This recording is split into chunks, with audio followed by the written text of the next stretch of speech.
Milí naši diváci, zdraví vás vědma Šeherezáda. Dneska si spolu povíme předpověď na nedělu 29. marca 2026.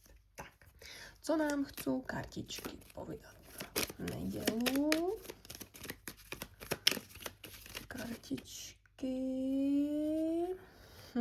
Tak na spodu máme tohoto mladého muža. Podíváme se, až tygrík odejde ze záznamu. Co to tam vypadá? No, tady máme, něco se děje, někam asi budeme cestovat. Vypadá to, jo, toto je karta svět, mohly by to být nějaké cesty, alebo někdo se nám ozve možno ze zahraničia, alebo budeme myslet na to, že by sme zorganizovali nějaký výlet do budoucna, alebo možno nějaké učení někde v zahraničí.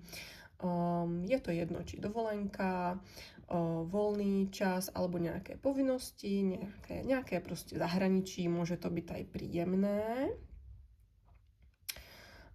Tady vidím nějakou starší ženu, možno tak. Možno aj ve věku vašej babičky, alebo mladší, alebo rozvedenou ženu.